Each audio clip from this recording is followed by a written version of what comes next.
बोलिए। नहीं, मैं इसको कह रहा हूं कि सारे राजनीतिक दल अगर इस पर सहमति बना रहे हैं, और ठीक है, सुरेंद्र जी ने मतलब बड़ा दावा कर दिया, हालांकि उनको सोचना चाहिए था कि ये तो पार्टी की तरफ से आ गया होता।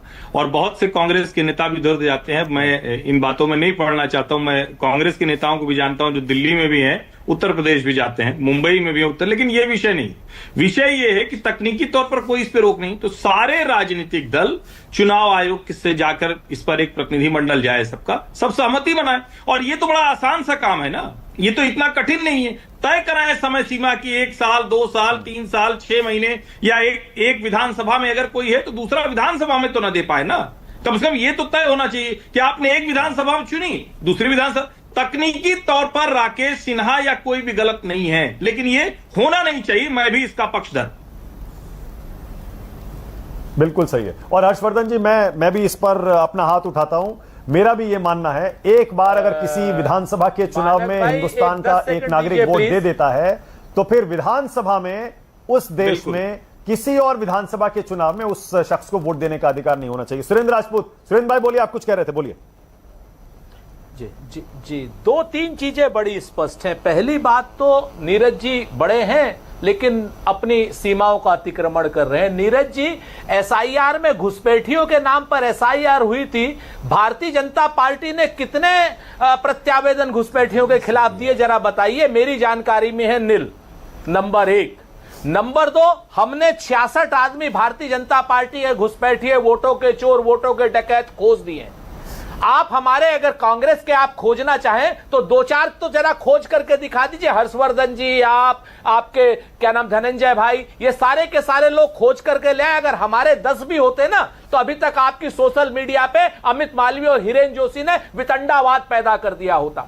आज की डेट में वोट की चोरी भी कर रहे हैं, वोट की डकैती भी कर रहे हैं, और उसके बाद सीनाजोरी भी कर रहे हैं। आपके सरपंच हरियाणा में वोट डाल रहे हैं, ब्राजीलियन मॉडल का आप घुसपैठिया यहां पर हिंदुस्तान में करा रहे हैं, और आप हमको ज्ञान दे रहे हैं। और रही बात यूटिलिटी सर्टिफिकेट की और बाकी चीजों के पीछे जाकर के, अगर 9 करोड़ लीटर शराब को पी जाइएगा तो बिल्कुल आपके खिलाफ बात होगी कि भ्रष्टाचार आपके राज में हुआ है। मौज मारेंगे नीतीश कुमार, काम क्या नाम, मंत्री की आप बात करेंगे जो 17 महीना कांग्रेस का मंत्री रहा है, नहीं चल पाएगा। छोटा सा जवाब, अनंत राज आप लगाए हुए हैं आज। नीरज जी, आपकी बारी, छोटा सा जवाब। नीरज कुमार। जवाब मेरा सीधा है कि माननीय सुरेंद्र सिंह जी तनाव में आ गए। तनाव में मत आइए, राजनीति में कभी तनाव में नहीं आना चाहिए।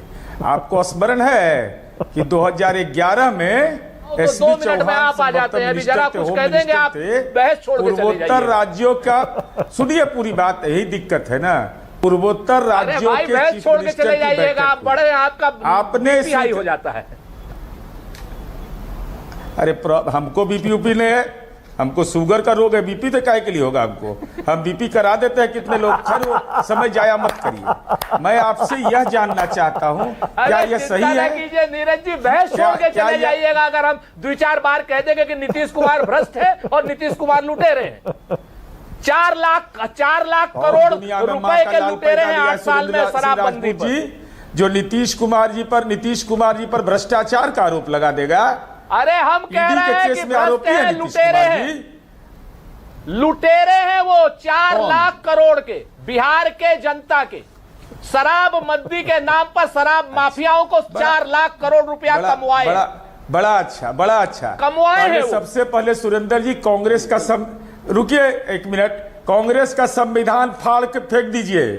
कांग्रेस के संविधान में प्राइमरी मेंबरशिप में लिखा हुआ है कि हम नशा के खिलाफ हैं, तो शराब पिलाने से राष्ट्रपिता महात्मा गांधी का सपना पूरा होगा। इस समझ को देश की जनता को बता दीजिए। नीतीश कुमार पिलवा रहे हैं, अरे आप सरकारी को पिलवाना चाहिए, शराबबंदी के खिलाफ हैं, पिलवा रहे हैं। आप महिलाओं के जीवन में आग लगाना चाहते हैं, उनके सुहाग में आग लगाना चाहते हैं। नहीं तो कांग्रेस शासित प्रदेश में क्यों नहीं लगाना? नैतिक रूप से भी नीतीश कुमार भ्रष्ट है। रुक जाइए, एक मिनट।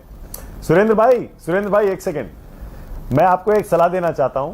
और मैं अक्सर कांग्रेस के, खासतौर से कांग्रेस के, आरजेडी के तो फिर भी उतना नहीं, कांग्रेस के प्रवक्ताओं को भी यह सलाह देता हूं, आपको भी दे रहा हूं। जरा 14 तारीख तक नीतीश कुमार पर सोच समझकर हमला करिए।